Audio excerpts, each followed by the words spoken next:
Hamster combat not কয়েনের একটা ভালো প্রফিট করার পর মাইনাররা এখন বড় বড় চোখ করে তাকায় আছে হ্যামস্টার কমব্যাটের দিকে। হ্যামস্টার কমব্যাটের লিস্টিং ডেট যত তাড়াতাড়ি আসতেছে, যত কাছে আসতেছে, সবার কিউরিসিটি বেশি কি করলে এয়ারড্রপ পাবে, কি করলে পাবে না। কারণ প্রথম যে ক্রাইটেরিয়া দিছিল হ্যামস্টার কমব্যাট টিম থেকে, এখন সেটা পুরোপুরি পাল্টায় ফেলছে। আর আমরা সবাই জানি তাদের যে হোপ, যে ক্রাইটেরিয়া তারা দিছে সেটা পূরণ করতে না পারলে কেউ এয়ারড্রপ পাবে না। সো আপনিও কি এই ভুলগুলো করতেছেন কিনা এগুলো শুধরে নেওয়ার সময় এখনই, কারণ আর কিছুদিনই বাকি আছে হ্যামস্টার কমব্যাট থেকে এয়ারড্রপ লঞ্চ করার জন্য বা এদের টোকেনটা লঞ্চ করার জন্য। এইখানে দেখতে পাচ্ছেন লেভেল, লেভেল একটা বড়সড় ম্যাটার, কারণ লেভেল যার যত বেশি তার সে তত বড় এয়ারড্রপটা পাবে আর কি। সো এখানে লর্ড লেভেল আছে, গ্র্যান্ড মাস্টার লেভেল আছে, কিন্তু ম্যাক্সিমাম লোক এখন লর্ড লেভেলে চলে গেছে। সো আমাদের লেভেল মেনটেন করতে হবে। 80% লোক গ্র্যান্ড মাস্টারে আছে, এখনো মাস্টার আছে, তারপর আরো নিচে আরো অনেক অনেকই আছে যেগুলাতে 10 মিলিয়ন, 50 মিলিয়ন, 100 মিলিয়ন টোকেন করে তারপরে হচ্ছে লেভেল বাড়াইতে হইছে। সো সর্বনিম্ন হইলেও আমাদের লর্ড লেভেলে এখন যাইতে হবে, যেহেতু 250 মিলিয়ন লোক হ্যামস্টার কমব্যাট মাইন করতেছে। হ্যামস্টার কমব্যাট 250 মিলিয়ন লোকরে তো ইয়ারড্রপ দিতে পারবে না। সো আমাদের লেভেলটা যত বেশি হবে তত আমাদের ইয়ারড্রপ পাওয়ার পসিবিলিটিটা বেড়ে যাবে আর কি। ফার্স্ট অফ অল আমাদের লেভেলটা ঠিক রাখতে হবে, তারপরে হচ্ছে profit per hour. Profit per আওয়ারে যদি যাই, প্রফিট পার আওয়ার অনুযায়ী লেভেল অনুযায়ী আগে ক্রাইটেরিয়াতে ছিল যে ইয়ারড্রপটা দিবে, কিন্তু এখন সেটা সম্পূর্ণ পরিবর্তন করে কিতে চলে গেছে। আমাদের যতই ব্যালেন্স থাকুক, যতই থাকুক, প্রফিট পার আওয়ার থাকুক, হবে না। আমরা কি যদি ম্যানেজ করতে না পারি বা কি যদি না নিতে পারি, তাইলে আমরা এয়ারড্রপ আনলক করতে পারবো না। কারণ প্রতিটা এয়ারড্রপে একটা বক্স থাকবে, একটা বক্সের জন্য একটা, দুইটা বা তিনটা, চারটাও কি লাগতে পারে। সো দেখা গেল আমরা একটা এয়ারড্রপ বক্স পাইলাম কিন্তু সেটা ওপেনই করতে পারলাম না, কির জন্য? সো আমাদের মেন ফোকাস দিতে হবে কির উপর।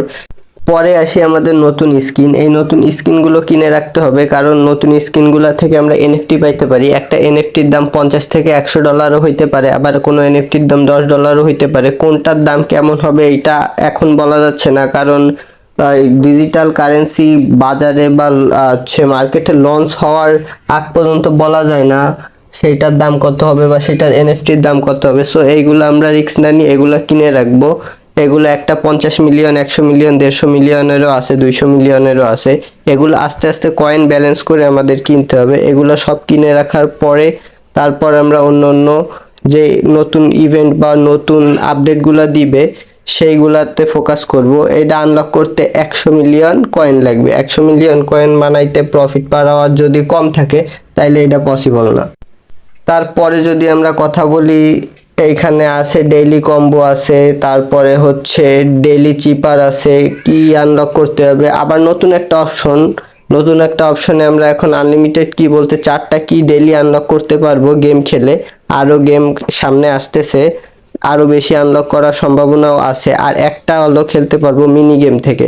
সো আমাদের মেক শিওর করতে হবে আমরা যেন প্রতিদিন 5টা করে কি পাই, কারণ বাংলাদেশে নেটওয়ার্ক প্রবলেমের কারণে আমরা কি অনেকগুলো নিতে পারিনি। তারপরে এইখানে মাইনে যদি আমরা চলে আসি, এবার আসি আমাদের প্রফিট পার আওয়ার বাড়ানোর জন্য। প্রফিট পার আওয়ার বাড়ানোর জন্য আমাদের নিউ যে কার্ডগুলো আসতেছে সেগুলো পারচেস করতে হবে, এবং ওয়েব 3 যে কার্ডগুলো আছে, ওয়েব 3 কার্ডগুলো আমরা সবগুলো যেন মেক শিওর করা থাকে 5 লেভেল, 6 লেভেল, 7 লেভেল পর্যন্ত যায়। এইগুলা যদি ঠিকঠাক থাকে তাহলে প্রফিট পার আওয়ার বাড়লে আমাদের কয়েন ব্যালেন্সও বাড়তেছে এবং আমাদের লেভেলও বাড়তেছে। সো প্রফিট পার আওয়ার সমান জরুরি আমাদের লেভেল আপ করার জন্য বা আমাদের কয়েনগুলা বাড়ানোর জন্য। এই কারণে রেগুলার প্রফিট পার আওয়ার নিতে হবে। পরবর্তীতে আসি বুস্ট সেকশনে। বুস্ট সেকশনে চলে আসি, আমাদের মেক শিওর করতে হবে এই যে 6টা এনার্জি, এই 6টা এনার্জি আমরা যেন প্রতিদিন কালেক্ট করতে পারি। আমাদের এটা 1 ঘন্টা পর পর দেয়। এইটা আমাদের গেমের অ্যাক্টিভিটি বাড়াবে, এবং গেমের অ্যাক্টিভিটি বাড়লে আমরা অন্য অন্য যারা আছে গেম থেকে, যারা 2 দিন পর, 3 দিন পর, 5 দিন পর ঢুকে, তাদের থেকে আমাদের অ্যাক্টিভিটিটা বেশি হবে। সো এইটা আমাদের মেক শিওর করতে হবে। তারপরে চলে আসি, আরো অনেক অপশন আছে, যেমন ডেইলি রিওয়ার্ড আছে, ডেইলি সাইফার আছে, ডেইলি কম্বো আছে, মিনি গেম আছে। এগুলা তো প্রত্যেকদিন ফুলফিল করতেই হবে, কারণ এগুলাতে আমাদের অ্যাক্টিভিটি বৃদ্ধি পাবে, যার ফলে আমরা একটা বড় এয়ারড্রপের জন্য এলিজিবল হইতে পারবো। সো এইভাবে সবাই কাজ করে যান। আর পরবর্তীতে কোনো আপডেট আসলে বা অন্য কোনো ক্রাইটেরিয়া যদি হয় যে এইটা করতে হবে, না করলে ইয়ারড্রপ দিবে না, অবশ্যই আমি ভিডিও বানায় জানাবো। তো সাথেই থাকেন। আর make sure like and subscribe করে বেল আইকনটা ক্লিক করে রাখবেন যাতে পরবর্তী ভিডিও নোটিফিকেশন সাথে সাথে পান।